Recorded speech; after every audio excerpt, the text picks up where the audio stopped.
Senator Cole, Present. Senator Cross, Here. Chairman Nethercott. Here. Well, good morning, members of Senate Judiciary and those of the public here with us after our Snowmageddon. So thankful for our staff that made it in this morning to be here, and all of the legislators who have safely traveled in. We're very grateful that you've all have made it safely and are able to get back and do the people's work here on this early Wednesday morning on St. Patrick's Day, a top of the morning to us all. So with that, we will go ahead and get started with the business of the day, which is Senate File 81, the Second Amendment Preservation Act. And with that, we have Representative Larson here with us and Senator Bouchard. Gentlemen, please come forward.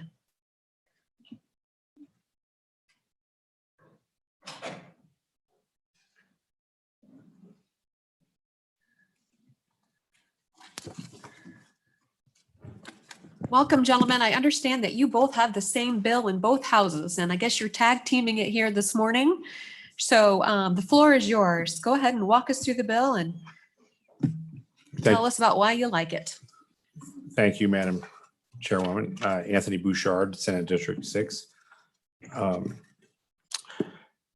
Second Amendment Preservation Act. So I'll just do a brief on what's going on in the bill. What the bill does is has, and I hate to use the word legislative findings because that's not really what it is. What we've found in the courts is the courts have looked at what the bill was about. And that's really why much of the front part of the bill has what it has, because after looking at the Supreme Court hearings myself, actually following some of these decisions specifically on guns, that's what the front part of the bill is about. So I'll just go, the front page is pretty self-explanatory. I'll go to the second page. So legislative intent, that's what this is about. As we go to line 2, this section basically is the state will defend. As you see, it says legislature is firmly resolved to support and defend the Constitution of the United States against every aggression, whether foreign, domestic, and its duty is bound to oppose every infraction of those principles. As we go down to the next section, defend through the Constitution. So page 2, line 10, acting through the Constitution is what it says on the top line there.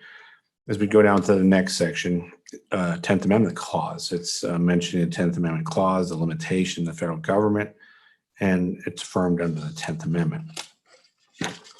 As we go on to page 3, it talks about the proper role of government. So if the federal government assumes powers that the people do not grant, that's on line 5. As we go down, as speaking on proper role of government on line 12, reject the proposition that such respect requires unlimited submission. And it's basically talking about the federal government. As you know, what we're looking at here is the whole idea that we have a shift in Washington and they actually want to use everything they can to go after our guns. So, and that's why we're talking about this language. So on line 4, or I'm sorry, page 4, we have the concept about a state preemption versus overreaching federal government. So as you know, a state preemption, what it does is it allows the state to hold those powers even over the smaller governments in the political subdivisions of the state. And in the basis of this fight, the state does have power under the preemption. It actually it talks about who has the power. So as we look down to line 8, such statutes, executive orders, administrative orders, court orders, rules, regulations, other actions exceed the powers granted to the federal government. So that's the concept here, is that we have on one side the state and on the other side the federal government.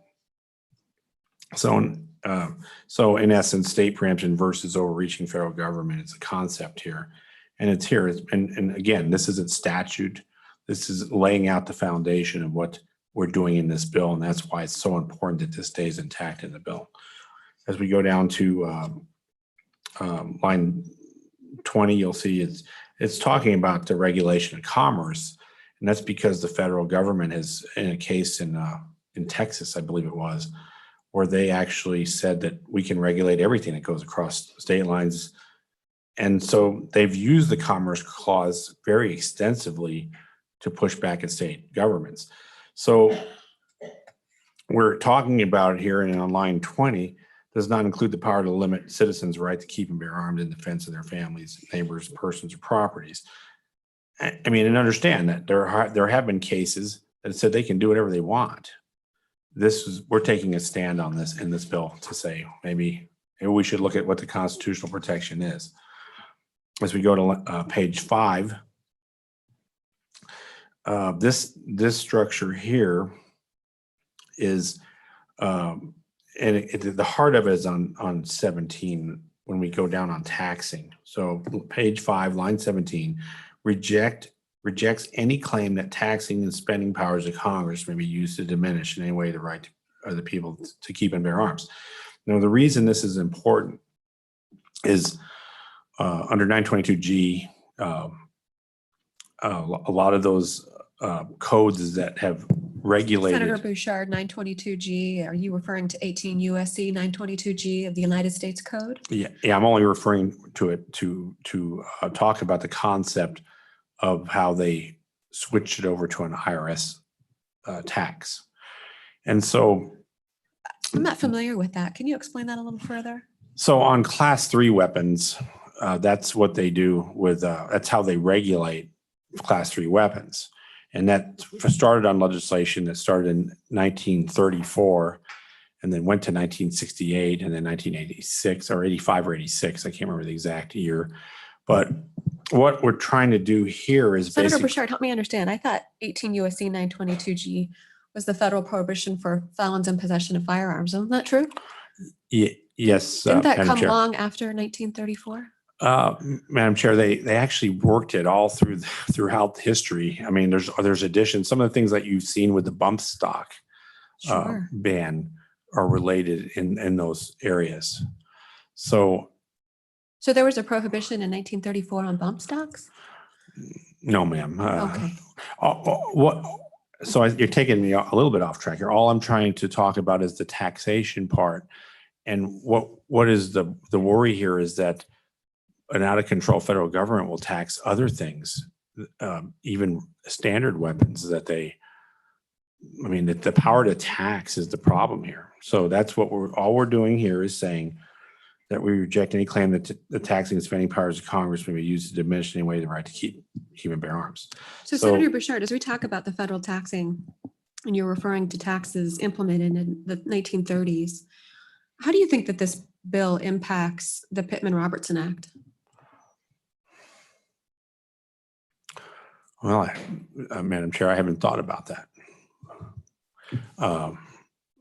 I'm sure if there is a concern, I mean, I don't know if it directly does, because this bill is also laid out in executive orders and things that they're going to do that could come in the future. So this bill isn't as much retroactive as it is looking forward at what's going on in Washington right now. Where can I find that time prohibition in the bill? Madam Chair, in the bill itself, Madam Chair, there isn't one in the bill. And Senator Bouchard, so the Pittman-Robertson Act that did go into effect in the 30s, it's still in effect today, so it would affect that moving forward, correct? Madam Chair, I'm not sure in the way the context that the bill's written, but if it is, that's a simple amendment. But you do not intend to impact that particular act? Madam Chair, not at all. But it is a taxation, right, on firearms. Madam Chair, I agree, but also, so I mean, there's people that probably don't know that actually comes back. I mean, that is a benefit to gun owners, sporting goods owners. I mean, things that are related to that tax. I mean, I'd like to see where that money's going to the state. That would be interesting, but But we have no intention of even breaching that or in the context of anything in that area. Well, let's go ahead and think about that as we move through the bill and make sure we don't harm our sportsmen and conservation associated with that particular federal law. Madam Chair, to be honest, there's no way that the Pittman Act and confiscation of guns will be used at this. There's nothing that marries them that would be that this bill would protect against. So that's kind of. All right, thank you, How I see Senator it. Bouchard. Please proceed. Okay, thank you, Madam Chair. So on as we go to the bottom of page 5, legislative intent, state and local powers.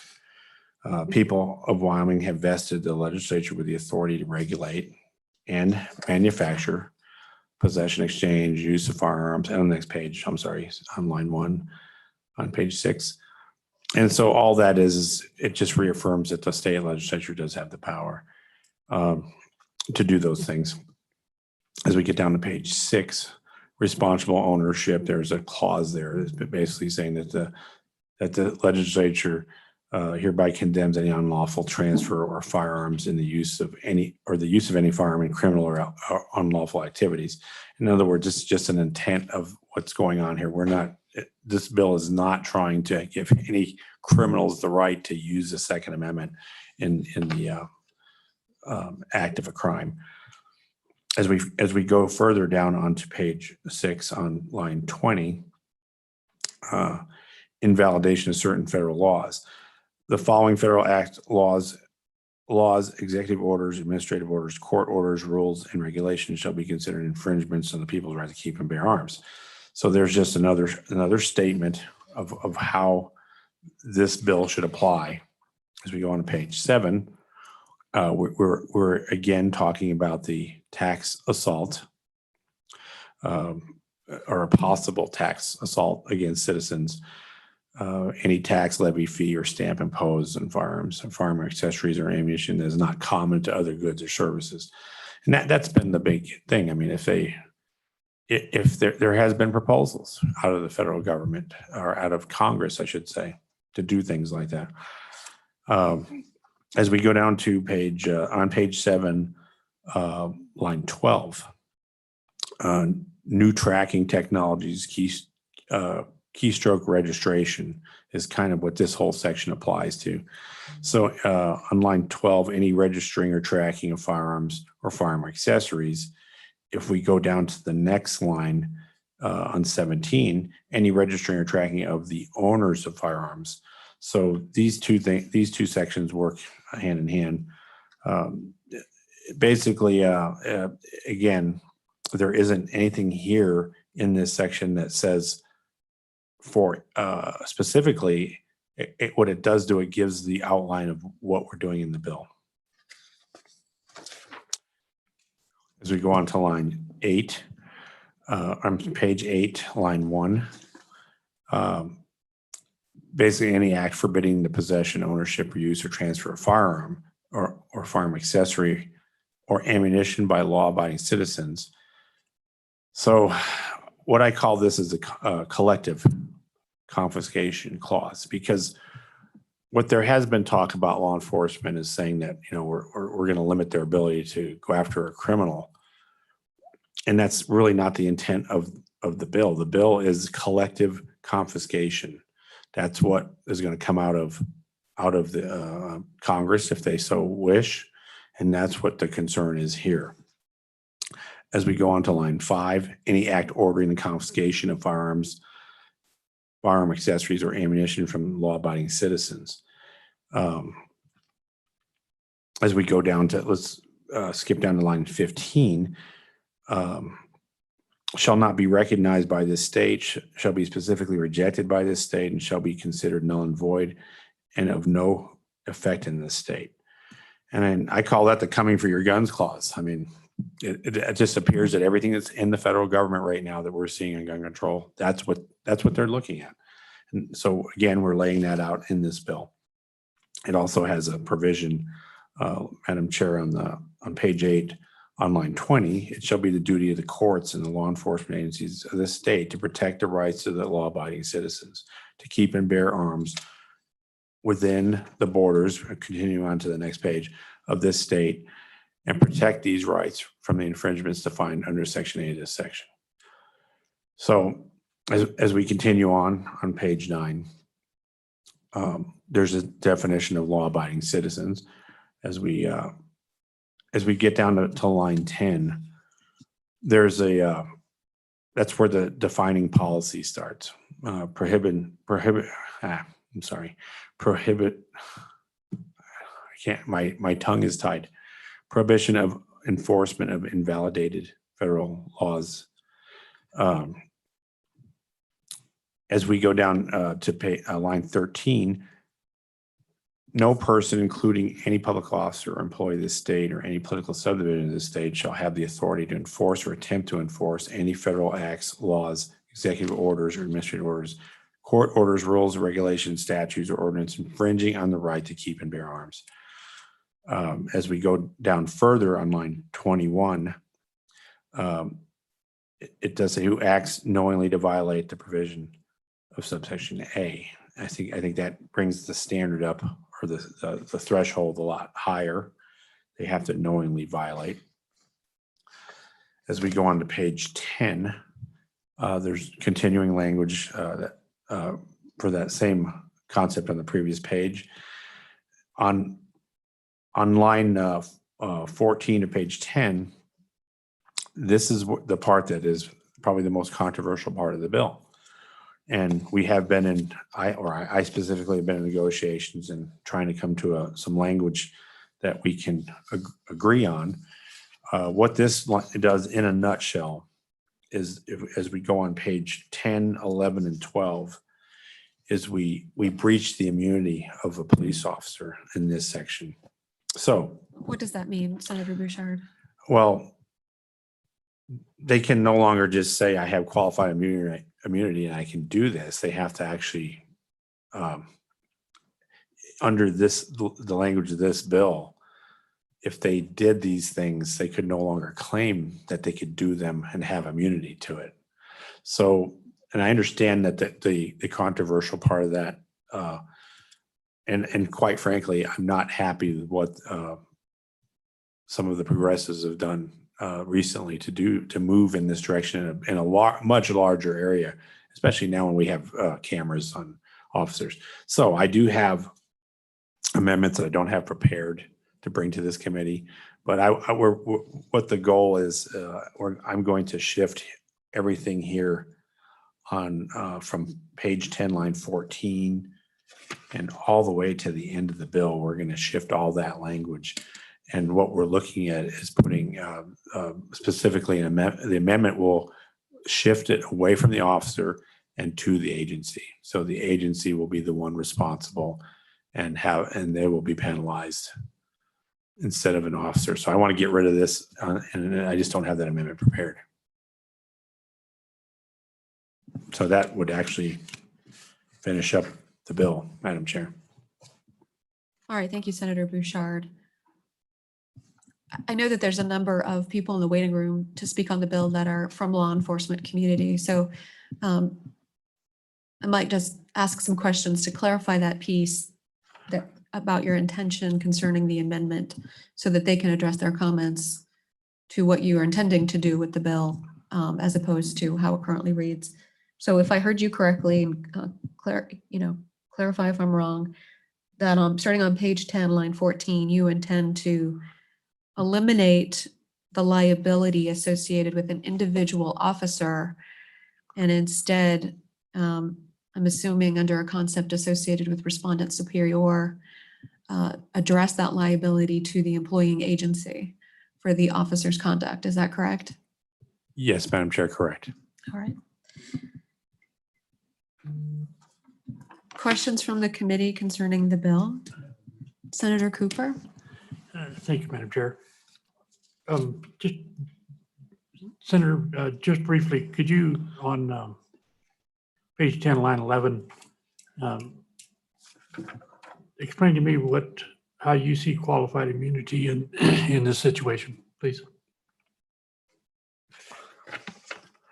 Senator Bouchard. Madam Chair. Can I have just a second here? Let me look at where we're at on the bill here. I think, Madam Chair, there is, and Senator Cooper, there's some language that we have to go back and look at. That's why we were doing this yesterday with the snow, had it impacted LSO. And I had some amendments prepared. And that's why I wanted to slow down that process and make sure we go back and get everything out of the bill to make sure we cover it. Senator Bouchard, I have a question for you on page 9. Paragraph D, which is lines 4 through 8. And this is where we're defining law-abiding citizen. And I've recognized this term used in firearm-related legislation, and I find it nonsensical. I get the effort to make sure that citizens that are afforded their constitutional rights and protections are only those citizens who are law-abiding. But this is kind of about this concept associated with don't tread on me, right? And so when the government is making criminals out of law-abiding citizens, how can one really be a law-abiding citizen at the end of the day? So I find that somewhat curious, the need to have that protection and just kind of to think that through a couple of steps out. But what I see notable here and as related to this legislation is that the entitlement to be declared a law-abiding citizen means you haven't been precluded under state law from being prohibited. So what effect does this particular provision have for those defendants who have been found guilty of federal crimes or federal prohibitions? Would they be considered law-abiding citizens under this law? Senator Bouchard. Madam Chair, it's actually very simple under, even with this provision in this bill and how Wyoming gun law is set up. It actually circles right back because our possessionary clause actually cites the federal code. So don't get me wrong, there's a caveat there that the federal code could be changed, and then we'll have to come back and fix that then. But this is kind of, our state law comes back and looks at possessionary qualifications in federal code. So for instance, on concealed carry without a permit in Wyoming, if you go look at that statute, it points right to the possessionary qualifications in federal code. So basically, as our assumption is that if they can possess under federal code, that they're a law-abiding citizen. If that changes in federal code, in other words, if Congress sees what we did in this bill and says, well, oh, we can change this over here. So there's a caveat here. But I don't think the caveat is here in this bill. I think it's what the future of what Congress does. And so, Senator Bouchard, just to make sure I feel confident and comfortable with this particular language, later, if you can provide me the statutory reference where it all circles back, that to ensure that someone who has been convicted of child pornography under the federal law and is therefore a prohibited gun owner wouldn't be a law-abiding citizen in our state gun laws. Senator Bouchard. Madam Chair, yes. I mean, that's very real specific. I mean, you can't possess a firearm in Wyoming unless you meet those federal statutory requirements. So I'll be able to provide that to you. I look forward to seeing that.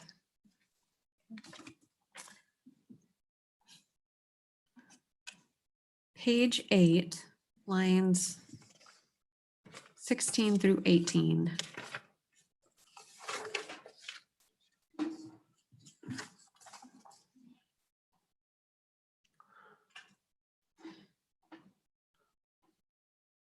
Talk to me about the legal effects of the statement of what this provision is relating to is the rejection of the federal law by the state of Wyoming. And then it specifically states that this state, it shall be considered null, void, and of no effect in this state. Do you have any concerns about how citizens might treat this law or what this bill says and maybe think that the federal law doesn't apply to them and therefore naively subject themselves to violations of the federal law, thinking that they have protections of the state that may not actually exist regardless of what this bill says? Madam Chair, I would ask that if we have seen that with the Firearm Freedom Act. I mean, that was one of the questions that came up back then. And quite frankly, I don't think it has. I mean, unless there are cases that I don't know about. But one of the things that I do know is probably what's going to happen is the feds are going to send us their view of what we've done in this law. So, I mean, we've done things like this in previous legislation, and we were cited from the feds saying that you can't do that. That's part of what this is, though. It's part of a push and shove, and they're going to shove back, and we're going to see where we're at. But I mean, I don't think that this necessarily. Senator Bouchard, I appreciate the push and shove, and we as legislators enjoy that and the pushback with our federal counterparts. But do you think there might be any unintended consequences or collateral damage associated with the push and shove, where there are really people trying to be law abiding, and they think that as a result of what this language says, that federal law doesn't apply to them because they're a Wyoming citizen, when in fact that federal law does apply to them, even though we may not like it? Madam Chair, with all due respect, there's a book called 3 Felonies a Day, and it talks about how many felonies we break every day that we don't even know about. And that's kind of what's happened. We have an out of control federal government, and that's what this bill is really about. I mean, I think law-abiding gun owners are good people. I think they're smart. We don't see a lot of these cases where people are just doing things and getting themselves in trouble. Senator Bouchard, Wyoming gun owners, we have the highest rate of gun ownership in the country. At least we compete with a couple other states for that gold star. Something I'm very proud of as a Wyomingite, and I agree with you that Wyoming gun owners are law-abiding and are the utmost citizens of our state to protect and defend, many of them law enforcement, many of them veterans, and we appreciate them dearly. So these efforts are laudable. Just want to make sure that the details are ironed out and we provide the greatest level of protections we can for our Wyoming gun owners. Wouldn't you agree? I agree. Now, Senator Bouchard, I know that you've read cases, but does the Wyoming Supreme Court actually look at legislative findings, or do they look at legislative intent when it comes to interpreting statutes? Madam Chair, legislative intent is the big word when I witnessed them looking at specific gun law in Wyoming, and I think that's what we were trying to lay out in the bill. So there is no doubt to the courts. That way, they understand what we're doing here. All right. Any final questions for the good senator? Senator Kolb. Thank you, Madam Chairman. Morning, Senator Bouchard. I did have a question on page 7, line 6. It was briefly mentioned before about any tax levy, fee, or stamp imposed upon firearms, firearm accessories, or ammunition, and it continues. My question really is maybe it dovetails into the last question about our law-abiding citizens.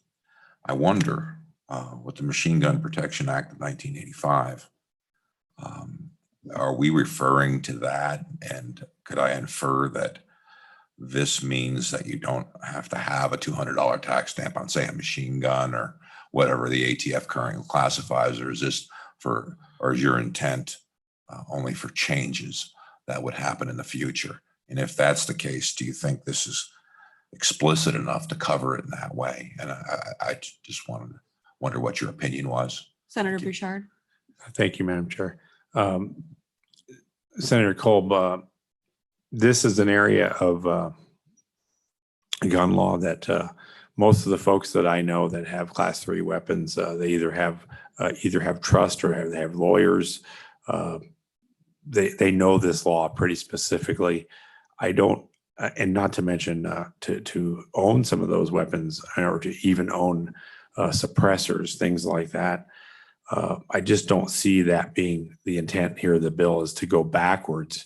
It's to make sure we don't apply laws like that going forward, because that's what some of the legislation has suggested out of Congress. So as you know very well, with this whole structure with the IRS, what if they revamped something and made every weapon have a IRS tax stamp?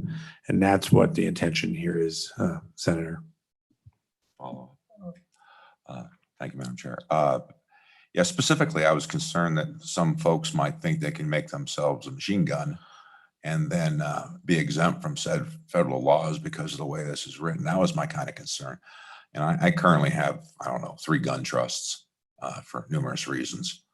And I'm familiar with it. And I think everybody in the Class 3 firearms world understands it.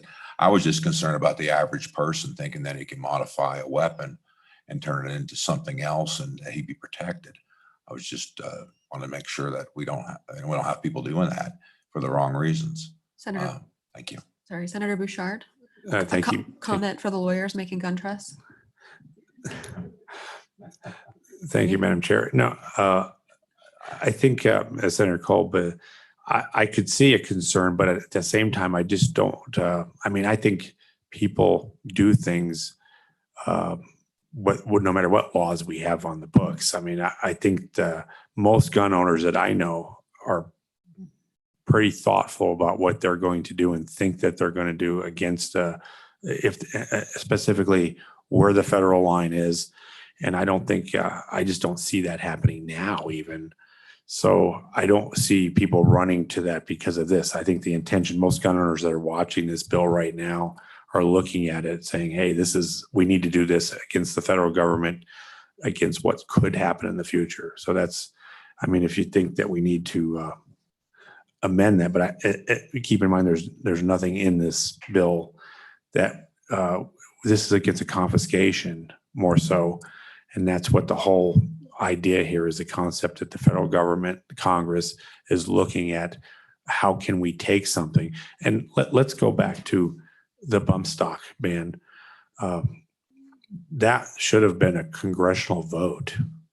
When they start doing that and saying, hey, we're going to let the ATF ban a bump stock, which is an accessory, they're using the part of the code that Senator Kolb is talking about.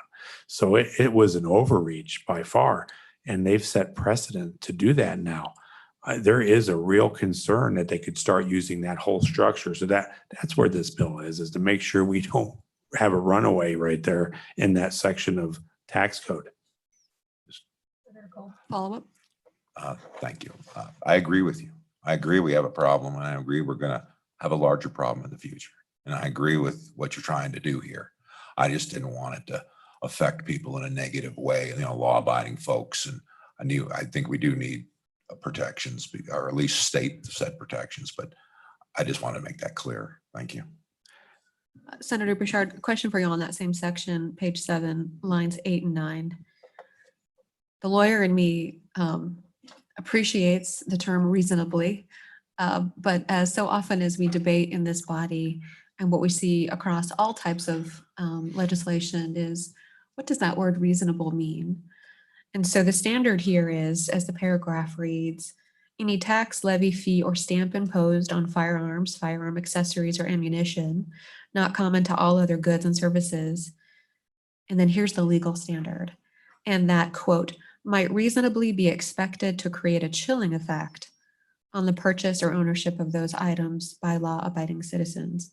And so that's a pretty broad standard, might reasonably be expected to create a chilling effect. And so I understand the intent. Legally, I think it's difficult to apply in a court. I have to write that and then prove that for what might reasonably be expected. to create a chilling effect. It's also prospective as opposed to occurring, which I know is the intent of the bill as well. But our court system really isn't designed to deal with prospective injuries. Rather, the court system is designed to deal with real and occurring injuries. But that might be a little too nuanced, but something for you to think about. What my legal eye caught there was that standard for how a lawyer defending a gun owner and defending gun rights might actually successfully move that forward in the court to effectuate the bill's intent. So further discussion, I think, on that topic, but I understand what the intent is. Further discussion or questions from the committee before we move to public comment? Senator Bouchard will give you a chance to come back after the end, okay? Right, thanks. All right, seeing no additional questions from the committee, we'll go to public comment. Those folks in the waiting room online and on Zoom, if you would raise your hand, and then I will get to you in the order of which it's received. I'd ask for you to raise your hand now so I get a sense of the number of folks who would like to testify. You certainly can change your mind, so don't feel like you're committed all the way. With that, we're going to go to Mr. Cole.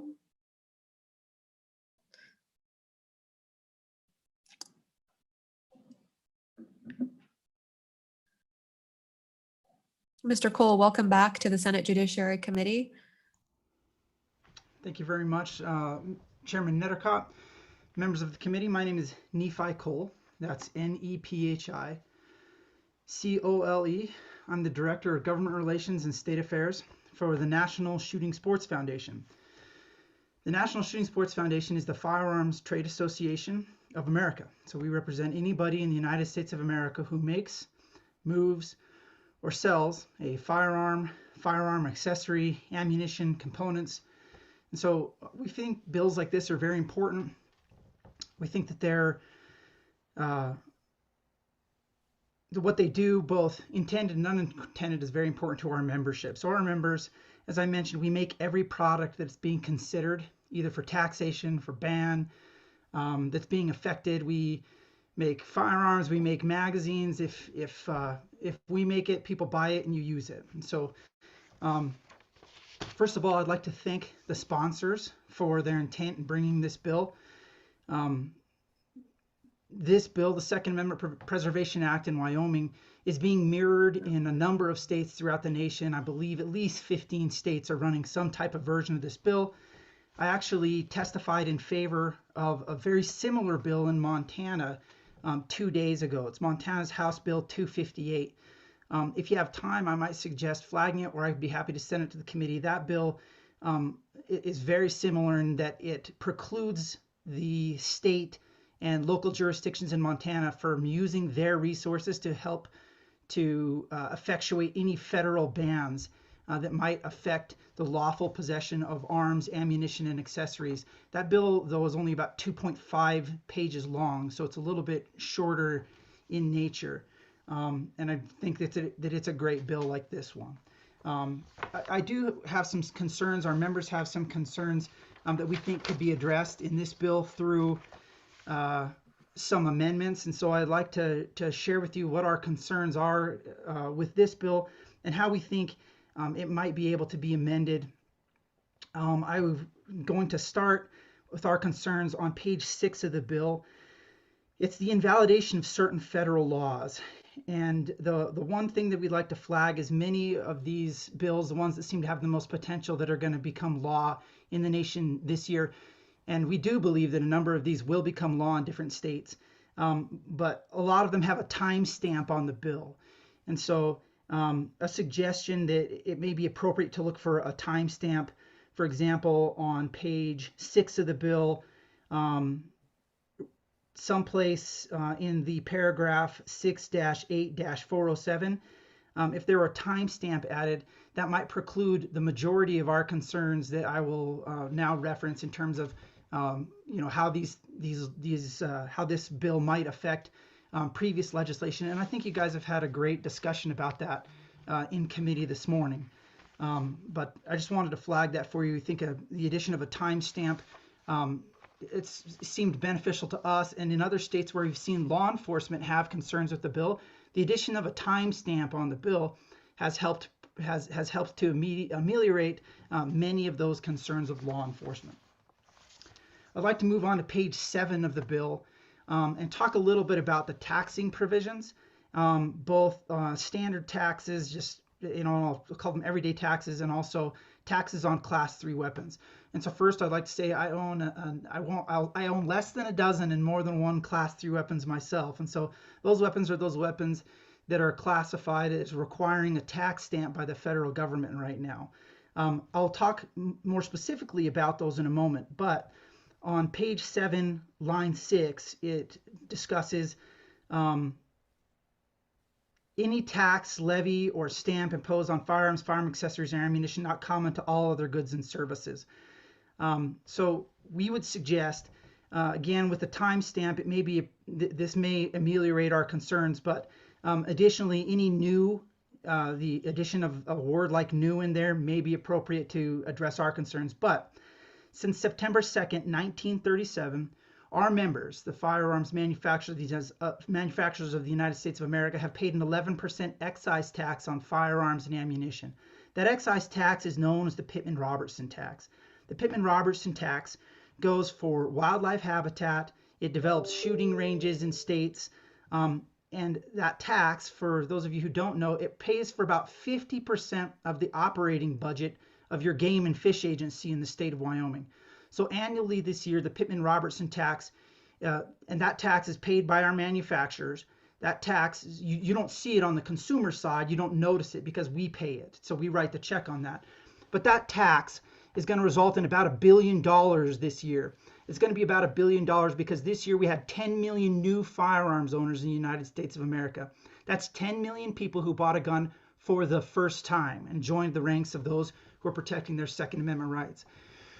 We also sold over 20 million firearms this year. And so it's that's not just new owners, that's everybody. And so it's been the largest firearm sales year in the history of the United States of America.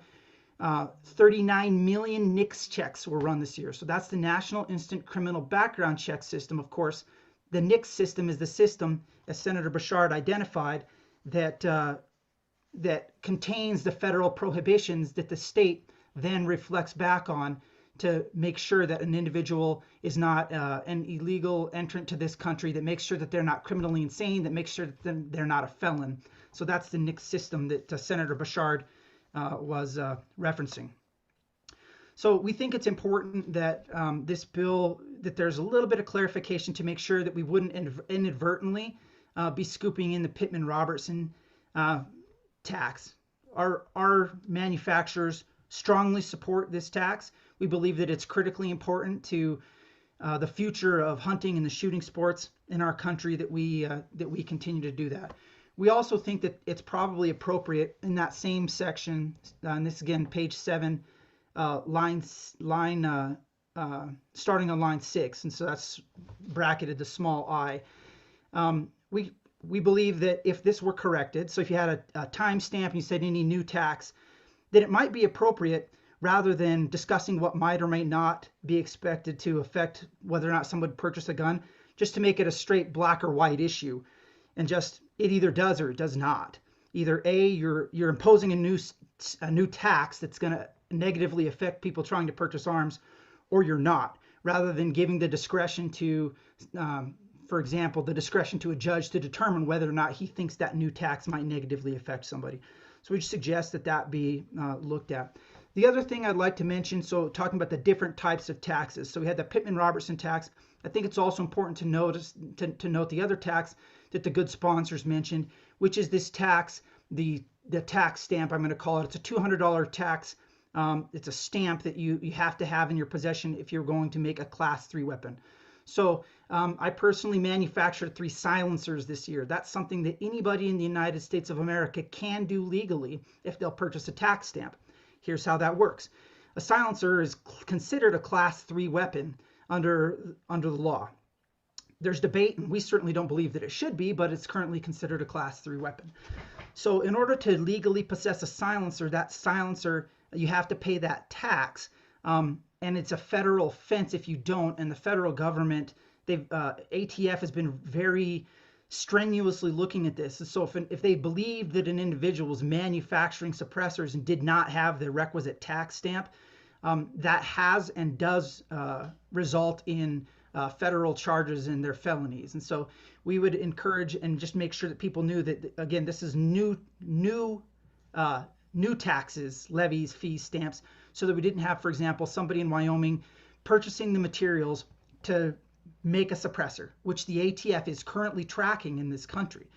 So if they're tracking that and you get all that stuff sent to your home so you can build a suppressor, and then they notice that you didn't have a tax stamp, you can get a knock on your door from an ATF agent who says, I'd like to see those materials that you purchased that are the materials, for example, baffles, for example, sleeves, those types of things you need to make a suppressor. If you did not have the tax stamp, you'd be in violation of federal law and you'd become a felon. So we think it's very important, again, that date stamp and whatnot is on there. Going to the next section, this is II, any requirements for registering, tracking firearms. We would suggest, again, a date stamp would fix our concerns here. And that is because, as you are all probably aware, if you build 3 suppressors, you have to have those suppressors, they have to have a serial number on them. So they're currently tracked, and they're tracked through the tax stamp and the serial number. If they did not have the serial number, so if you build a suppressor and it doesn't have the requisite engraving, also now a felon. And so that would be, again, why I would suggest that we make sure that this is that individuals are not running afoul of the law on accident.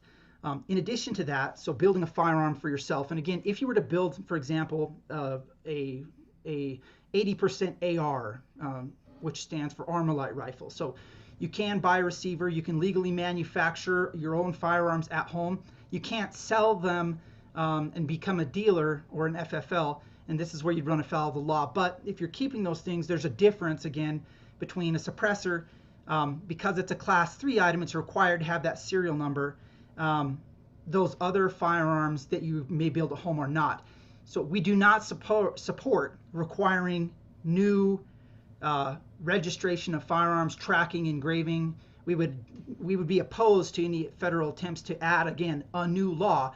But we think it's important that folks recognize that currently, to legally manufacture firearms, all those firearms, if you're an FFL, so this just applies to my membership. If you're an FFL, those things have to currently be registered. You have to have a serial number and tracking on those guns until those guns are sold to a private individual. So we just, again, like to make sure that this doesn't inadvertently scoop in our dealers and put them in a bad spot.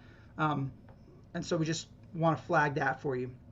The same concern that we had in the previous section, this ought to be a black or white issue. We don't want a judicial appointee to be able to have the discretion to decide whether or not this reasonably affects something or doesn't. It's just black and white. That's what we'd like to see. Moving on to section 3, as the good sponsor mentioned, there are third-party entities that are tracking, for example, on Facebook, that are tracking whether or not you'd have pictures with a gun on Facebook. We have serious concerns with that. We do think it's a problem. However, we want to also not inadvertently, again, pull our members in when you say any registering or tracking, as the good senator mentioned, owners of firearms, arms, accessory, or ammunition. So when we sell a firearm, we are opposed to any federal gun registration. We think it's absolutely prohibited. We don't think it's a good idea. So our members would absolutely oppose that.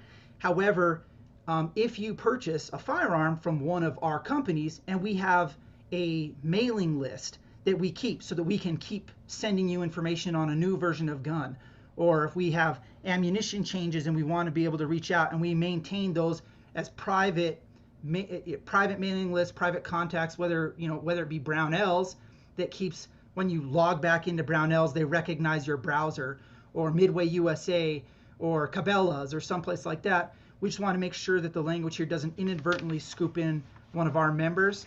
And I sincerely understand that that is not the intent of this bill. The intent of this bill is how it applies to how the federal government might misuse that information. And that's a concern that we certainly have. We just want to make sure it doesn't inadvertently wrap us in. Going to the next page, page 8.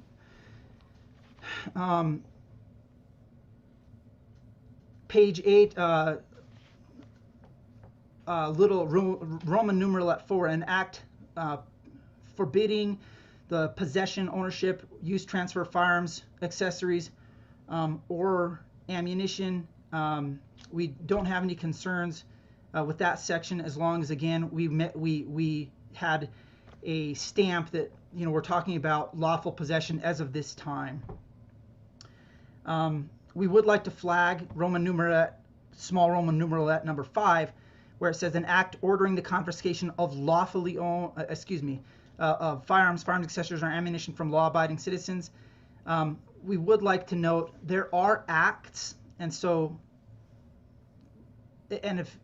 Utah, we just passed a law in Utah where Utah requires that an individual who becomes a felon does in fact have to relinquish their firearms. And so if you become a felon in the state of Utah, if you're incarcerated, it's one of the few states, a lot of states don't do this, but it's one of the states that allows you to surrender a firearm to either a relative, to an FFL, to law enforcement, or something like that if you become a felon. So again, I think with a tax stamp, with a date stamp, we might not have concerns about this, but we do want to make sure that in the future, if Wyoming were to say when you become a felon, you have to hand your gun over to the sheriff until you have a restoration of rights or something like that, that's covered here.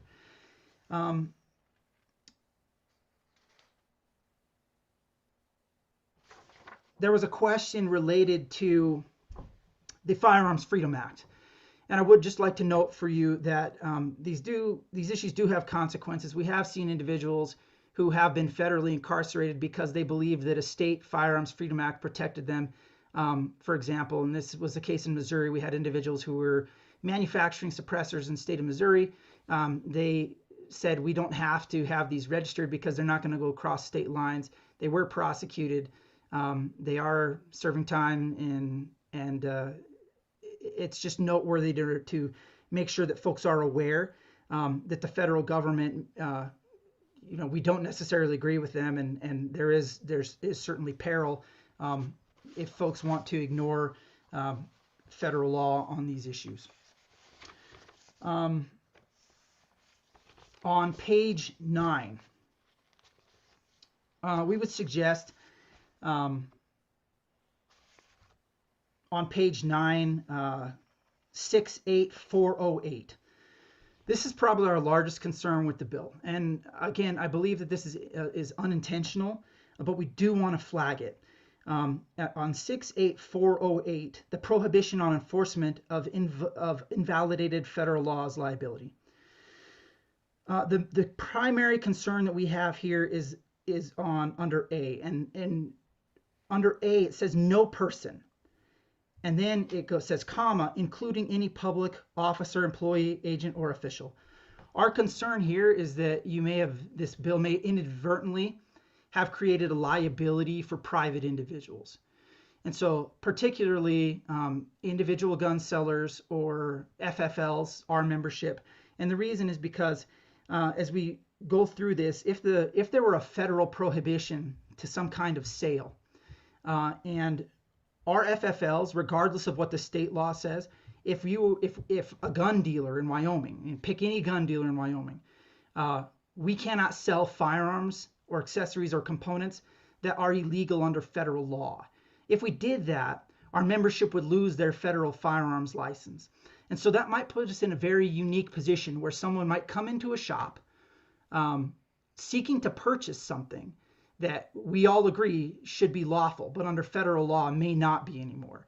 And so if that were to occur, our reading of this provision is that now creates a civil liability for our member, that FFL. And I believe that that's made fairly clear on page 10, where it says page 10, line 6, shall be liable to the injured party in an action at law, suit, inequity, or other proper proceeding to redress. And so this is not the intent of the bringers of the bill. I am absolutely sure their intent was that this only applied to public officials, that this would not apply to a private seller.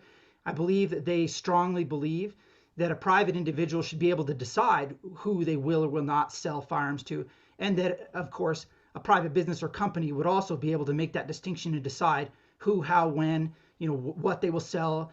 But we want to make sure that we're not that this bill doesn't inadvertently create a civil liability where an individual who is precluded could come into one of our FFLs, try and buy something that our FFL did not feel appropriate to sell to them for whatever reason. That's their decision, but then be held civilly liable. I think that encompasses the concerns that we had. And with that, be happy to listen to the conversation and stand for questions. Mr. Cole, thank you. Thank you for walking through all of those concerns and ideas for solutions. Questions for Mr. Cole? All right, seeing none, Mr. Cole, thank you so much for being here. We appreciate hearing from those manufacturers and retailers. Please share with your clients that Wyoming is open for business and we welcome them here to the state. All right, thank you. With that, we will go to Ms. Howard.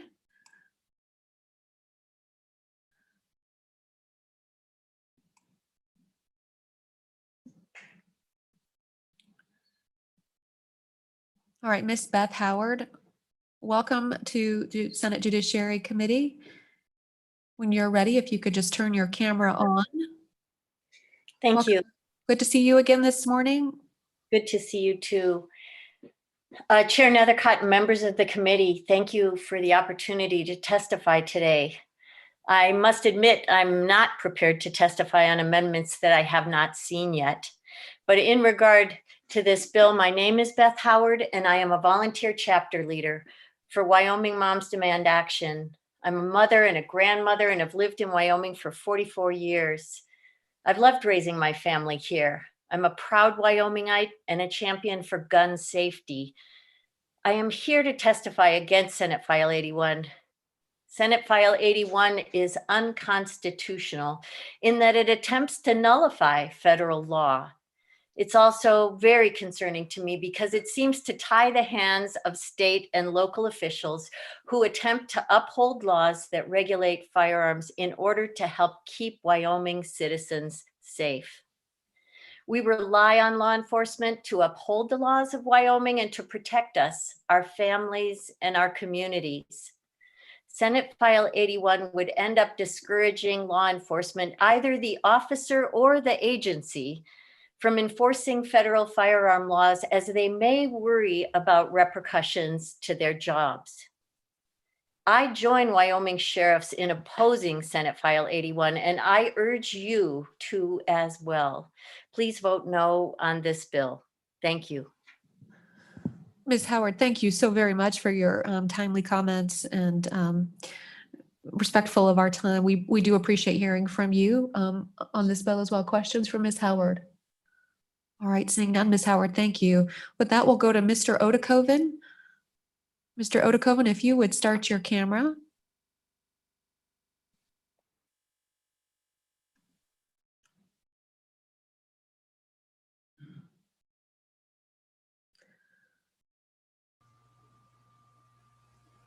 Welcome, Mr. Odekoven. Good to see you this morning. Thank you, Madam Chair. Byron Odekoven, the Executive Director of the Wyoming Association of Sheriffs and Chiefs of Police. For a moment there, I didn't know if my bandwidth with the internet troubles we were having yesterday was going to allow me to enter the discussion. It just kind of kept spinning there for a while. So as long as the bandwidth holds, happy to be with you this morning.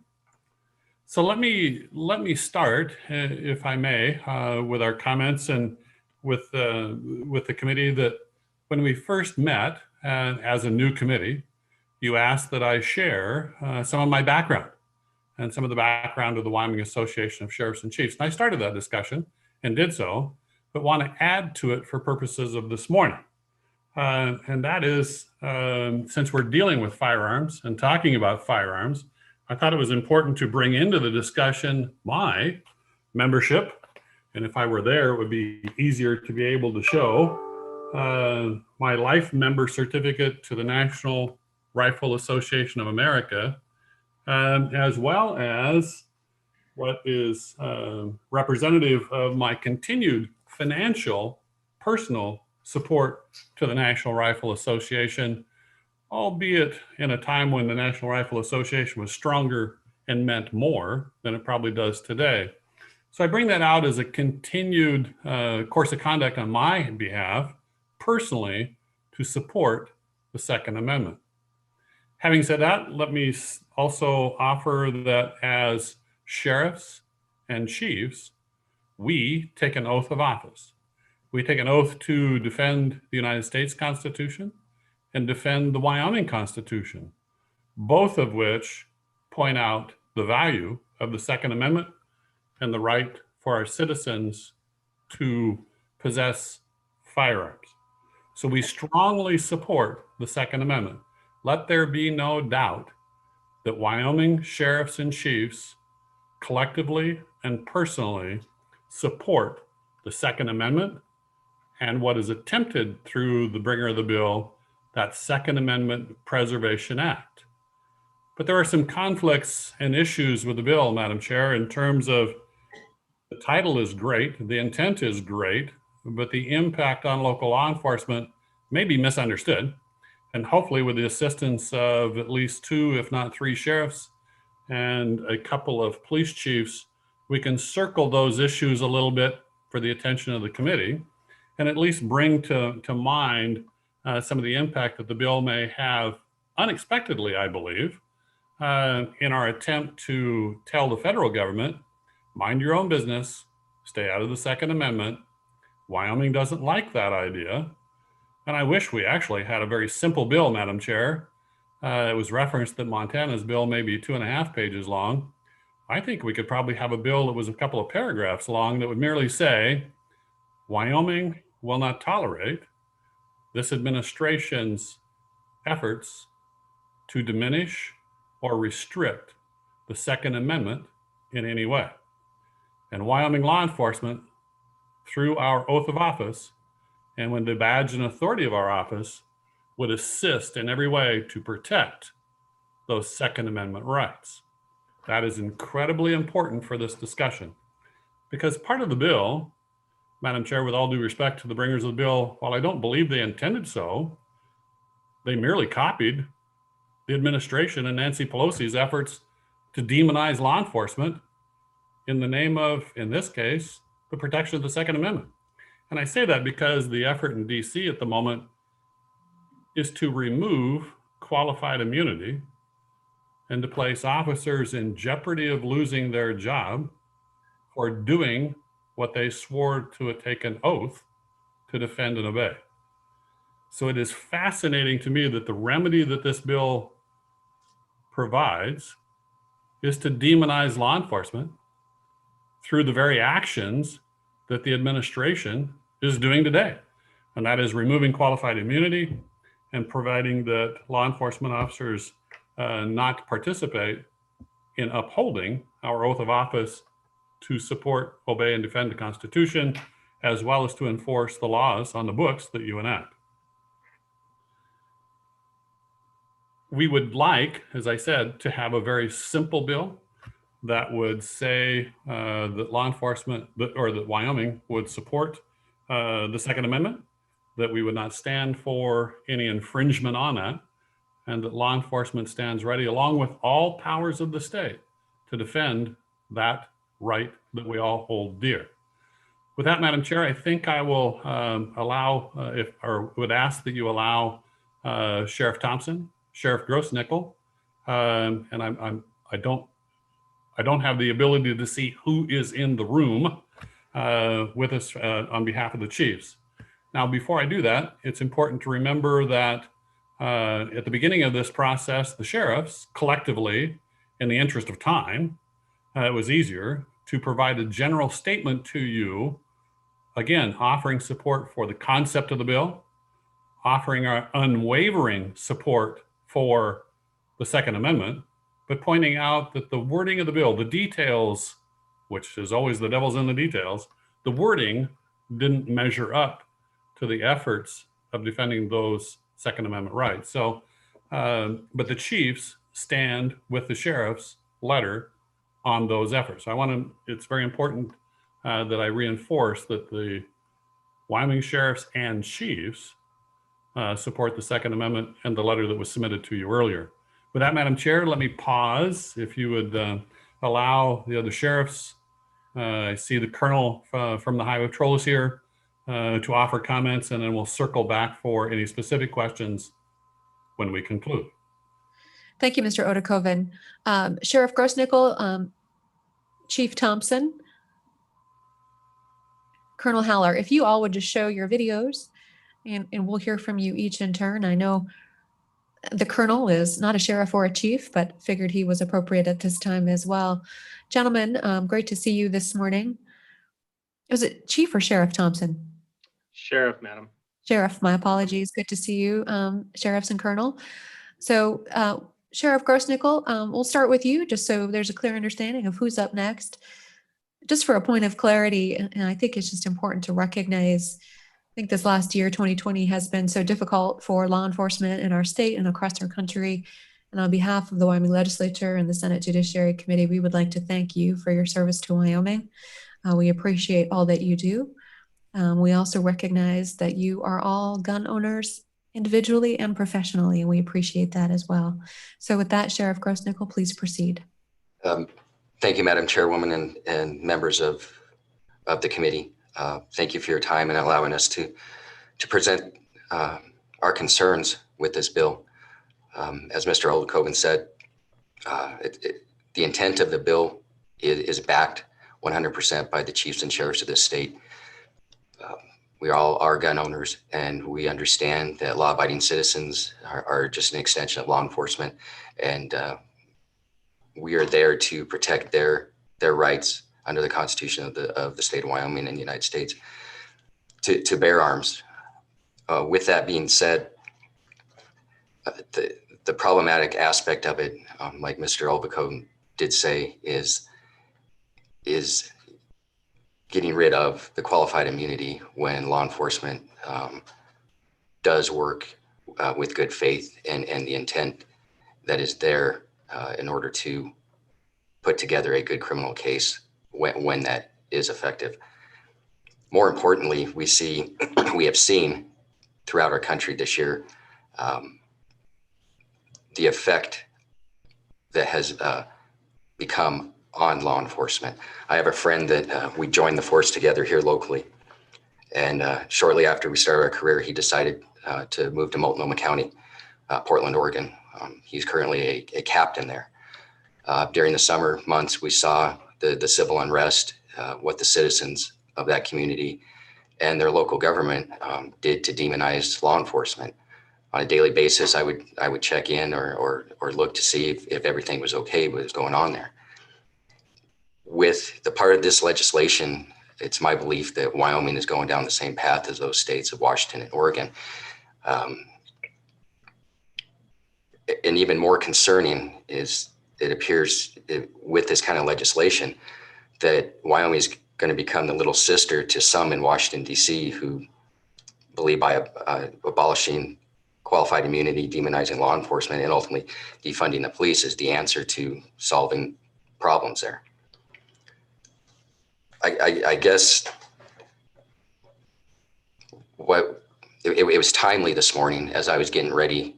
I heard a political ad come on the radio, and it referenced 400,000 Wyomingites voted for former President Trump, who by no doubt in anybody's mind was one of the greatest supporters of law enforcement, and quite frankly would be opposed to any type of action inhibiting the ability of law enforcement to effectively do their job. I call it the second half of this bill, which addresses law enforcement. Contradicts everything that the former president stood for in regard to law enforcement. With that, I see that the hypocrisy of this bill actually knows no bounds, and quite frankly, it's a sad, sad day for law enforcement in the state of Wyoming if this bill proceeds the way it is. Thank you. Thank you, Sheriff Grossnickel. With that, we'll go to Sheriff Thompson. Sheriff Thompson, if you would introduce yourself to the committee and share with us your thoughts. Thank you, Madam Chair. My name is Alan Thompson. I currently serve as the Sheriff of Sheridan County, and I'm also the Vice President of the Wyoming Sheriff's Association. I greatly appreciate the opportunity to speak with you today and voice my concerns that echo Mr. Odakoven's and Sheriff Grossnickel's. want to remind you that all 23 sheriffs in the state of Wyoming signed on to a letter calling out concern for Section 68, 408, and 409 of the Second Amendment Preservation Act.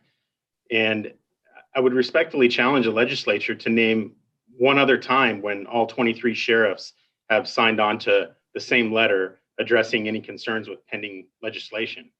And at the same time, I would ask that you try and name one instance where those same sheriffs have done anything or said anything to oppose the Second Amendment. I think that we say over and over again through our actions and through our speech that we support the Second Amendment wholeheartedly. And at the same time, we support and defend the victims of violent crime across Wyoming that sometimes fall to the horrors of gun violence. So the balancing act between protecting those law-abiding citizens of Wyoming and their ability to possess and own firearms to protect themselves or for just recreational purposes is paramount. And so is that competing interest of protecting victims. And I think we've talked about that a lot this morning through several different examples. But I would just like to give one more example from our perspective up here in the north part of the state. We have an ongoing case right now with a neighboring county where we apprehended some fugitives. And through that investigation, we seized firearms, law enforcement seized firearms that we believed at the time were altered and or illegally possessed by persons that were prohibited from legal possession of firearms. And in this case, it looks like the U.S. Attorney's Office and the Bureau of Alcohol, Tobacco, and Firearms are going to follow through with prosecution. Not only is that beneficial to taxpayers in Wyoming, not having to foot the bill for prosecution and incarceration, but it's beneficial in lots of cases over the years with small agencies such as ourselves, where we can lean on some of our federal partners to help us with some of the more cost prohibitive things with an investigation, like some of the crime lab support things that we would get. And what this bill does is really give a chilling effect to local law enforcement working at all with federal law enforcement, and frankly would scare most officers and deputies into not seizing a firearm for any reason whatsoever, and sure as heck not talking to federal law enforcement about investigations. And that also then becomes a officer safety issue with the small number of law enforcement officers we have across the state. We do share information with our federal partners, with our other county partners and local municipal partners, and this negatively affects law enforcement in many ways. So I would respectfully request that this committee and the legislature as a whole strike the language in section 68, 408, and 409 for the protection of Wyoming law enforcement. Thank you, Madam Chair. Thank you, Sheriff Thompson. Any questions for the sheriff? All right, with that, we'll go to Colonel Holler. Colonel Holler, we are running a little short on time, but we are thrilled to hear from you. So please share with us your comments and introduce yourself to the committee. Good morning, Madam Chairman. Kevin Haller with the Highway Patrol. It's a pleasure to be with you this morning. You've heard a lot of information, so I will be brief.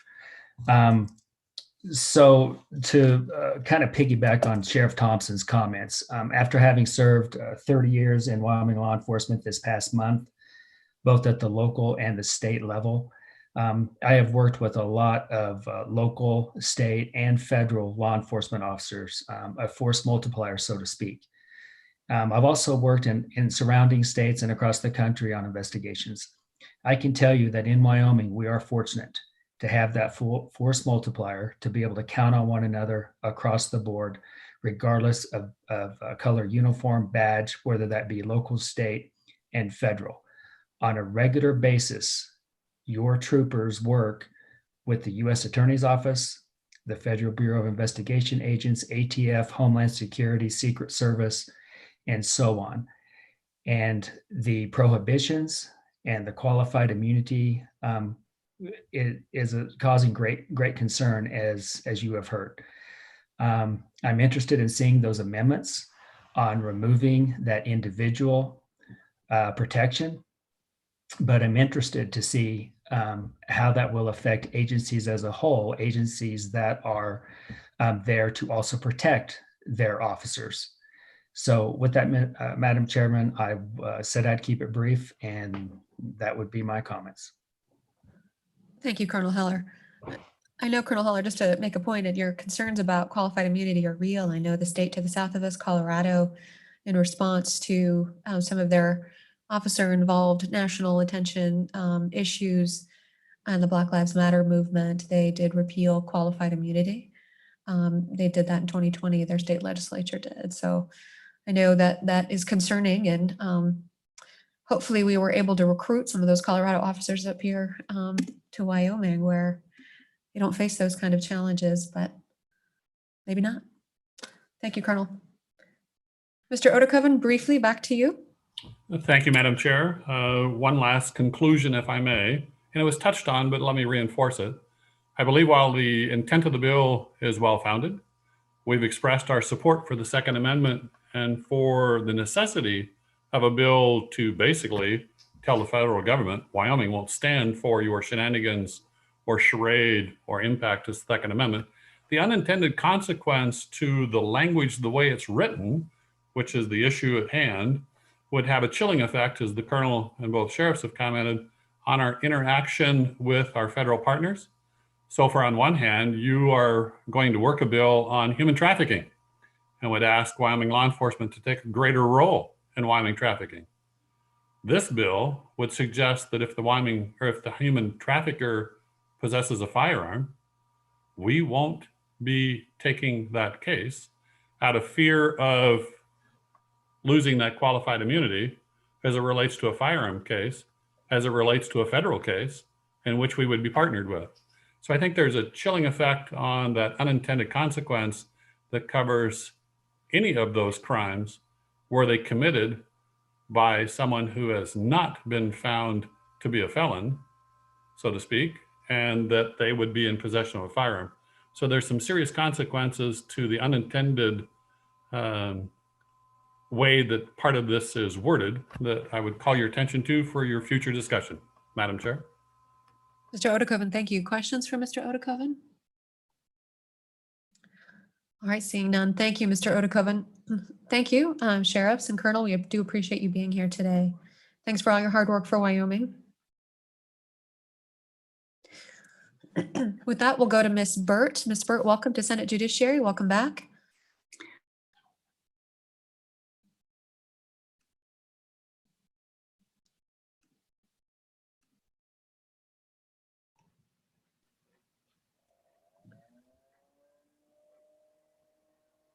And Ms. Burt, whenever you're ready, if you would start your video. And up next on deck would be Mr. Barone. Mr. Barone. Baron. Good morning. Good morning, Ms. Burt. I'm sorry. I apologize. My name is Linda Burt, and I am a lobbyist for Everytown for Gun Safety. However, I do not speak for them today. I'm speaking as a Wyoming resident and also a Wyoming gun owner. And also a Wyoming lawyer, graduated from the University of Wyoming Law School. In 2013, the Kansas legislature, pardon me, enacted a Second Amendment Protection Act, which basically stated that it would be unlawful to enforce any federal firearm laws within the border of the state, just what we are looking at today. As a result of this law, a military surplus business relied on the law and made short barrel rifle and manufactured and sold silencers without following the federal laws and registration. The store owner displayed the text of the newly enacted law in his store. A man purchased a silencer in the store relying on the Kansas law and did not pay a tax as required by the federal law. Both men were charged with felonies by federal prosecutors. Both defendants argued at their trial that the Second Amendment Protection Act protected them from the federal laws. The federal judges were clear that the federal law is superior to state law and that states cannot create defenses to federal crimes. The defendants were found guilty, and the appeal to the Supreme Court was refused in June of 2019. Now, Mr. Cole did mention a Missouri case to my knowledge, the June of 2019 case is the most current, but that may be incorrect because I'm not familiar with the Missouri case. Defendants now have felony convictions and are unable to legally possess firearms for life. From the inception of this country, constitutional law has been very clear on this issue. There is no state's rights to nullify federal law. The Second Amendment Protection Acts, are unconstitutional, and the Supreme Court has repeatedly struck down these laws and would continue to strike down any laws that attempt to nullify or override federal laws. Now, Mr. Cole said that there were 15 states that currently had these laws, and they were apparently expecting them not to be struck down. I disagree heartily with that. I do not believe these laws are constitutional, and I believe that the Supreme Court will continue to strike these laws down. That's all I have. Thank you. Any questions? Ms. Burt, thank you, and thank you for that legal analysis. It is your opinion, again, that the bill is unconstitutional as written? Absolutely. And, I don't think that there's any way to amend this bill to make it constitutional, because when you try to nullify federal law, you cannot do that. And the case law is very strong and comes from as far back as 1824 in terms of the Supreme Court saying you cannot nullify federal law.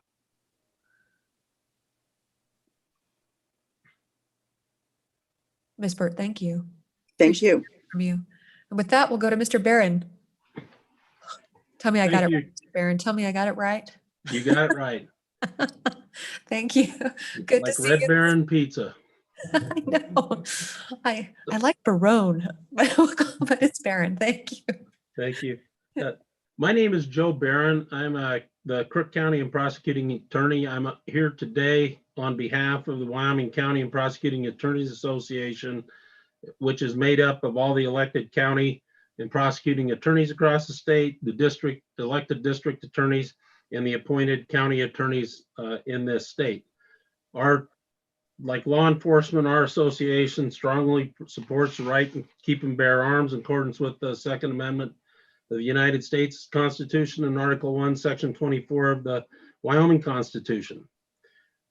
However, this particular bill that's before the legislature here, Senate File 81 and its corresponding act, House Bill 124, interferes with law enforcement's ability to investigate crimes involving firearms and interferes with the prosecution of person for violent felonies against victims by persons using firearms. And the other thing about this law is that it's very similar to what we see with the anti-law enforcement laws, the recently passed George Floyd Justice and Policing Act by the House of Representatives in the US Congress, that the second section 102 there specifically removes qualified immunity from law enforcement officers doing their jobs. And the net effect of this is to increase litigation, thus increasing funds to the state of Wyoming that will be used to have to defend these cases and pay out damage claims in these particular matters. And also, when the officer who then turns around and sues his agency for firing him for complying with federal law will have a wrongful termination action against the local government, and the local government will end up paying for that as well. And so there's nothing in the financial impacts on this case that really talk about that. Now, we submitted a written comment in that. In our association, we take a supermajority to get something before they'll take a particular position on. And in our case, that's 2/3. Many times our members who are actively working attorneys, we all have caseloads that we do and use, and we practice in court every day, and we don't have the time to do that. Some of our members cannot respond to these inquiries because they're involved in murder trials and other trials of substantial importance to the state. One of the things that I'd like to do, just give you an example of something that is concerning that just happened over the weekend. And this is the dilemma that it puts an officer in the middle of the night. An individual officer receives a call, individual's out going to kill themselves, has a firearm, and they have to go out and talk the guy down in order to do this. Well, first of all, if you follow the letter of this law, and that's what's concerning with this law, it's not the intent of the law, it's the letter of the law. And what you get is a law-abiding citizen. First of all, they got to consider whether this guy's a law-abiding citizen or not. Well, how do you do that? The only thing in Wyoming that anybody that cannot possess a firearm in the state of Wyoming under state law is somebody that's been convicted of a violent felony. And there's an enumerated list of that within the state statutes. 68102 is where that goes.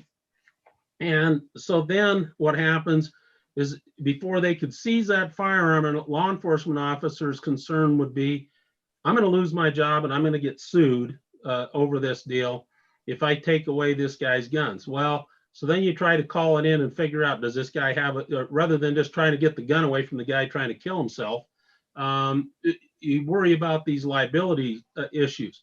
And what qualified immunity does is it protects that officer and it allows them to do their job rather than worrying about whether or not they're going to get sued, trying to do their job of preventing this individual from shooting themselves.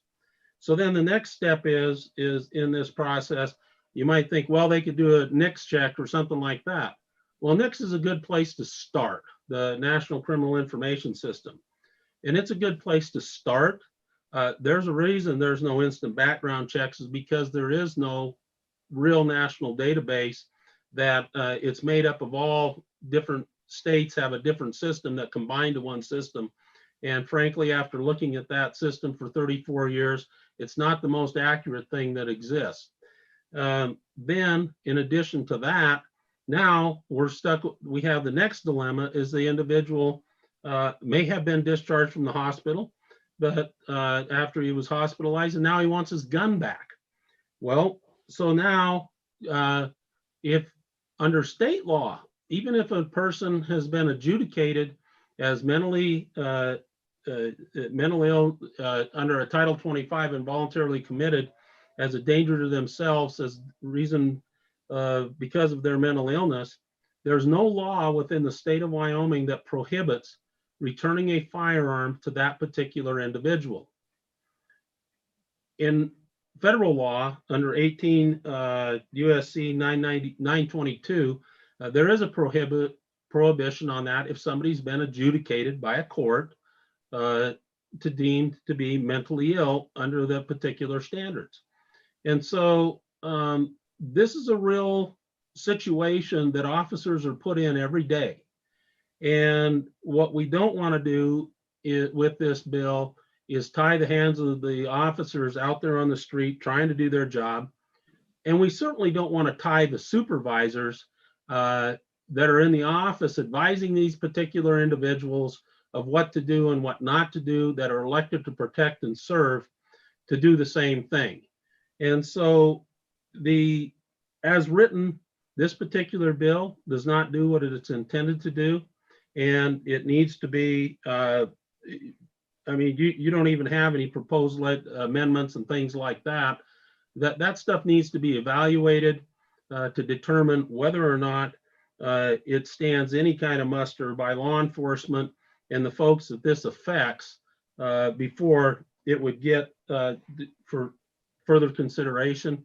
And I would just ask this body to vote against Senate File 81 in this particular case. And I'd stand for any questions that you might have. Mr. Barron, thank you. Mr. Barron, when officers are sued, isn't it true that they're typically sued under what's called a 1983 action? And isn't that federal law? Madam Chairman, yes, it is. There already exists. Anytime an officer or a public official or government official violates somebody's rights, under the civil rights, and right to bear arms is one of those rights. It's a Second Amendment to the United States Constitution and within our Constitution. A citizen has a cause of action against that particular person or entity that has done that.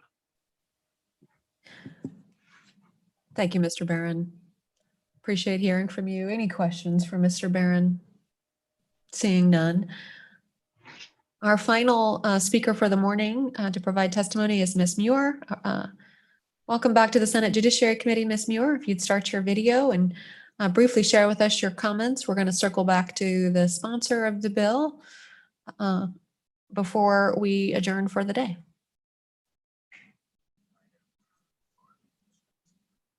Thank you, Madam Chairman Nethercott. I will be brief. Tara Muir, I'm the Public Policy Director with the Wyoming Coalition Against Domestic Violence and Sexual Assault.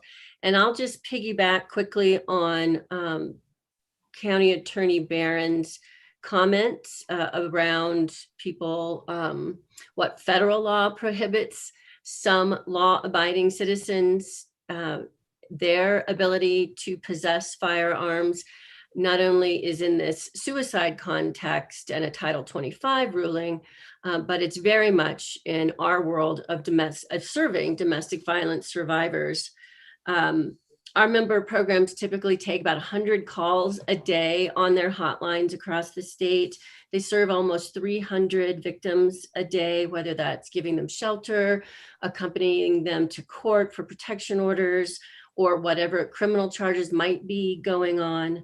Or just simply some counseling and support. So domestic violence happens here. There's national statistics and research that talks about how dangerous it is when firearms are easily accessible when someone has taken that step to be violent. Some of the stats are an abuser's access to a firearm is a serious threat to victims, making it 5 times more likely that a woman will be killed. And women are disproportionately impacted by these kinds of crimes. So a lot of these stats are genderized. Domestic violence assaults involving a gun are 12 times more likely to result in death than those involving other weapons or bodily force. Every year, 600 American women are shot to death by their intimate partners. In fact, firearms are used to commit more than half of all the intimate partner homicides in the United States. And in Wyoming, our percentage of those who are killed are 62% are killed by a firearm. And that's 45 of the 72 we've been keeping track of for the past couple of decades.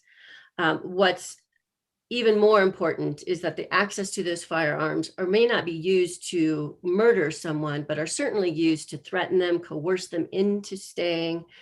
So the federal laws are very clear that if you have a protection order against you, or if you are convicted of a misdemeanor of using violence against an intimate partner, you are not to possess a firearm. And just to echo Prosecutor Barron's comments, that's really confusing in our own state law because that's not clear in our state law. There is a one-liner that I think Senator Bouchard was referring to, but this particular bill, Senate File 81, doesn't make it clear what law enforcement should or shouldn't do with how those federal laws apply to us in the state, who can take those firearms, especially in dangerous situations in the middle of the night. So we are against this Senate File 81. I don't know if you can amend it to fix all the problems with it, but we'd hopefully ask you to vote it down today so it goes no further this session. There's plenty of other issues that are taking our time. And I've taken enough of your time, but I'm happy to stand for questions. Thank you. Ms. Muir, thank you so much. Good to hear from you and in your comments. Thank you for being here this morning. With that, we'll go to public comment in the room. Representative, do you intend to speak on the bill? Not you, Representative Larson. I'll get you a chance here in just a minute. Representative, would you like to just provide some quick comments? Real brief, so we'll get to the next public comment and give the sponsors a chance. So feel free to have a seat, and you got just a couple minutes.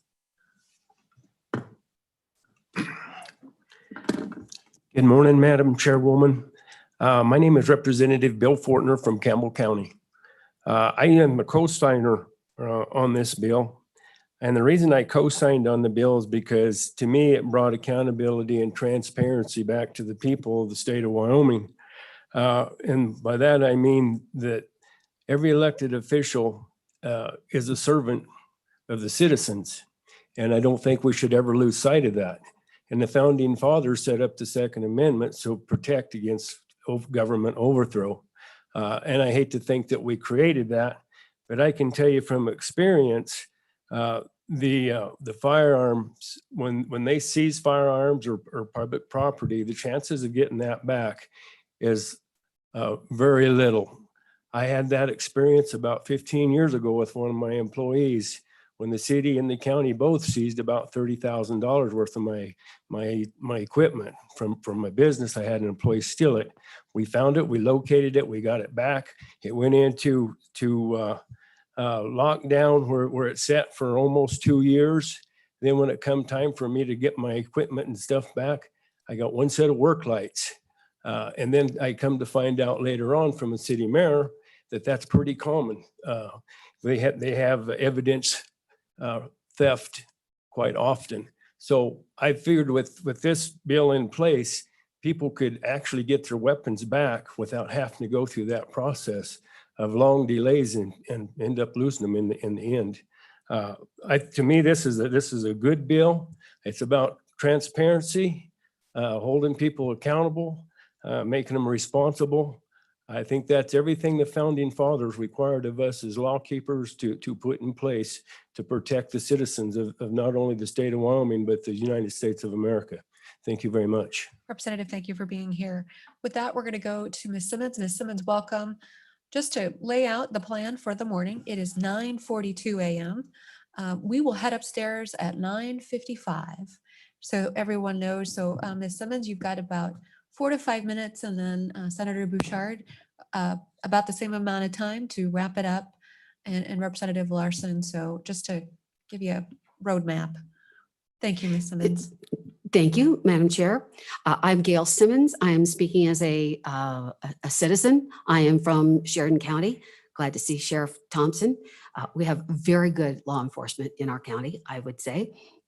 If I were to summarize SF 81, I would say that the road to hell is paved with good intentions. I absolutely agree with the underlying motivation for presenting this bill. I believe that we as a state need to make a stance against the federal government on their overreach. And I certainly, as a law-abiding citizen and gun owner, am very, very concerned about my rights being infringed upon. Having said that, this approach it has everything in it except for the one thing that we absolutely know is effective and is provided under the Constitution, which is to take suit against the federal government when they infringe upon our rights, and that is by the state and by our individuals. So notable in its absence, I think it's very important that we realize that we have that capability. So just briefly on the things that have already been provided up, nullification has been knocked down. I went all the way back from the federal papers through the Civil War. That did not go well for us. In the 1960s desegregation, all of the premise that's in that section 1 has been knocked down. Nullification is not constitutional and has been stated over and over again. We also have, through the supremacy clause, the anti-commandeering. So while nullification means we cannot take, as I understand it, I'm no lawyer, we cannot take action specifically against federal law. What we do have available through anti-commandeering is the ability to state we will not, as a state or the law enforcement officers or the divisions of the state, provide any support in enforcing laws that overstep their bounds. In other words, they cannot force, the federal government cannot force state and local law enforcement or agencies to enforce federal law. So the anti-commandeering takes care of that. One of the problems I always see with boilerplate laws is that they tend to be way too generic. But I would like to note that the Missouri boilerplate actually, instead of those two sections that are absolutely anti-law enforcement officer, they actually allow for civil suit against the agency for taking action. But again, under anti-commandeering, we can use those capabilities instead.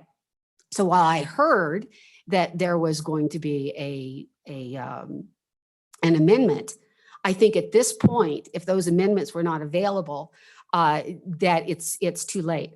I did quickly look at that Montana 258, talk about a very elegant, simple, captures what all of us want, in that it states that no resources or individuals of the state or its subdivisions can be used to enforce these regulations. And then it has the time frame that were put into place after January 2021. So if we were going to take a bill that's out there and plop it into Wyoming, Montana is not just closer, it did a better job. I'd had some questions. I'm very concerned about the FFL, and I was glad to hear Mr. was it Scott talk about that. I spoke with 3 of the largest gun retailers in Sheridan. None of them had been contacted about this, and they had also expressed concern with how it would impact them. So in a nutshell, Mr. Odie Coven's recommendation on a very simple statement that all of us want to support the Second Amendment is very correct. I would recommend Montana 258, and I would say that this bill cannot be rehabilitated. The problems all the way woven through it, the anti-LEO, the murkiness around who decides that a bill or some action by the federal doesn't make the muster. Who decides that? And then how do they tell people? And then how do they know? And even worse, I think that this bill would give a false sense that something is being done when in fact it does nothing. And so I want something to be done. I love the Montana Act. I think it's too late now. I wish somebody would bring that up in the next session. And with that, I sit for questions. Ms. Simmons, thank you. Thank you for your research and your efforts on this bill. We appreciate hearing from you. That Montana legislation is notable. Thank you so much. Senator Bouchard, it's 9:48. You have 5 minutes. Representative Larson, 5 minutes. That is a significant amount of time to follow up. Remember, you don't need to address every concern mentioned. To just summarize your comments and thoughts on the bill would be helpful. Representative Larson. Madam Chairman, thank you. Dan Larson, representative from up by Powell. I'm hoping you'll pass this on to your body. Let's get some other ideas out there. It's good to hear some. I guess it's very frustrating that we contacted the sheriffs and asked for some ideas to amend this and have seen nothing. And that's upsetting. I think this is a good bill. We should bring it forward. The citizens of Wyoming want it. And we need the protection from the new laws that might come forward from our federal government. We already know how that is going on currently. I do want to mention that in 68408, the new part, it's referring to subsection A and also in 68409, they're referring to the subsection A. And in subsection A, you've all read it. It talks about any tax or levy that may reasonably expect it to create a chilling effect. We know what that means. We don't want any registering or tracking of firearms that are new. We all know that also. Representative Larson, I don't know what thank chilling effect means. I've certainly experienced a chilling effect. But defining chilling effect, I think, is difficult. Senator Bouchard, back to you. Thank you, Madam Chair. There were a lot of things mentioned. And I think what Representative Larson points to is that it comes back to the section in the bill of what we're trying to do here. A lot of things about what we do on a traffic stop and all that. And I have an amendment to fix all that because I want to work with them. I don't want to work against them. So I'd rather just at this point, unless there's any other questions, let you guys do your work, and then we can all get back to and gavel in pretty soon. Senators, final questions for the sponsors? All right, thank you both for being here. 9:50, I think we're doing pretty well. I didn't even have to limit time. Thank you all. All right, public comment is closed. Committee, back to you. Comment, ma'am. Senator Cooper. I think this is a very important bill. I think we brought some things up here today that the sponsors are hoping to address. And if we pass this forward, I'd hope they'd come forward with the amendments necessary to fix it. It obviously has some issues, but it's very important. It's important to the people of the state. And as such, well, I'll just leave it at that for now. Thank Are you. you moving the bill, Senator Cooper? I'll move the bill. All right, is there a second? Seconded by Senator French. Discussion on the bill? All right, seeing no discussion on the bill, and with some affirmations from the sponsor of the bill that amendments are coming to address those concerns from our law enforcement community. Roll call vote on the bill. Senator Cooper, Aye. Senator French, Aye. Senator Kolb, Aye. Senator Cost, Aye. Chairman Nethercott. Madam Chairman, Bill number Senate File 81 passes with 5 ayes. Thank you. All right, thank you, everyone. Thank you for coming here on snowy roads and getting here safely.